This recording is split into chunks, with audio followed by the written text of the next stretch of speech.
আজকে তারাপীঠে এলাম। মাঝে এক মাস আমাদের আসা হয়নি। আমরা প্রতি মাসে তারাপীঠে যজ্ঞ করতে আসি। কারণ আপনারা অনেকেই জানেন যে আমাদের আশ্রমে এক মাসব্যাপী অখণ্ড যজ্ঞ হয়েছিল। তো সেখানে যজ্ঞ আমরা করছিলাম বলে তারাপীঠে আসা হয়নি। তবে আজকে ঢুকেছি। আজকের তারিখ হলো 29/4/2024। এসেই মাকে দর্শন করতে চলে এলাম। আপনারাও দর্শন করুন, মায়ের কাছে কামনা প্রার্থনা করুন।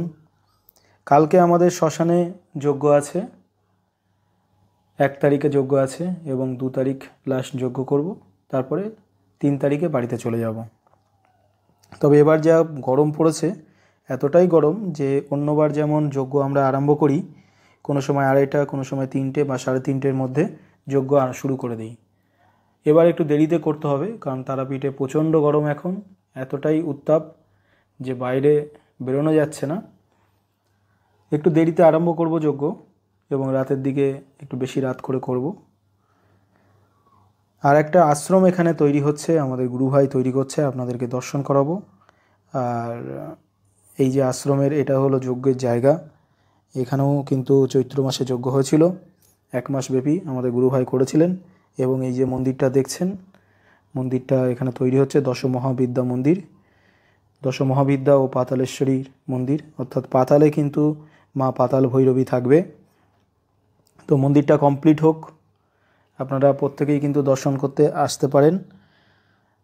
যে সবজি বাজার আছে, সবজি বাজারের রাস্তা দিয়ে নদীর ধার দিয়ে যে করকরিয়ার দিকে রাস্তাটা চলে যাচ্ছে, মাঠের দিকে তাকালেই আপনারা এই মন্দিরটি দেখতে পাবেন। বেশি দূর না, মন্দির থেকে খুব একটা দূর না। আজকে কিছু সময় এখানে যজ্ঞ করব। আর মন্দিরে এখনও মূর্তি অবশ্য আসেনি, আর কাজটা অনেকটাই বাকি আছে।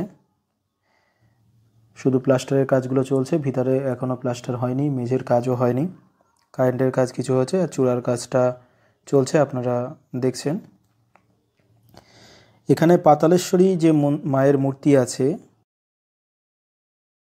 মাকে দর্শন করতে হলে পাতালেই মায়ের স্থাপিত করা হচ্ছে, অর্থাৎ মাটির নিচে আপনাকে কিন্তু যেতে হবে। এখানে সিন সিনারিটা অনেকটাই পাহাড়ের সিন সিনারি আসবে এবং মনে হবে গুহার মধ্যে ঢুকে আপনি মাকে দর্শন করতে যাচ্ছেন পাতালে। তো এখনও কমপ্লিট হয়নি, কমপ্লিট হলে জিনিসটা আপনাদেরকে ভিডিও করে দেখাবো, তাহলে ভালোভাবে আপনারা বুঝতে পারবেন। মায়ের মূর্তি এখনও আসেনি। আর এখানে যে উপরের ফ্লোর, একদম শেষ ফ্লোর উপরে, এখানে কিন্তু পরিবেশটা খুব সুন্দর, অপূর্ব পরিবেশ। এখানে 0.5 ঘন্টা 1 ঘন্টা বসে আপনি ধ্যান করতে পারবেন এবং প্রকৃতির যে হাওয়া আপনার গায়ে এসে লাগবে। চারিদিকে সবজি, ধান ক্ষেত, বিভিন্ন ধরনের সবজি আছে এবং পাশে একটা পুকুর আছে। পুকুরটা ভিডিওর মাধ্যমে আপনাদেরকে দেখাতে পারলাম না, পরবর্তীতে দেখাবো।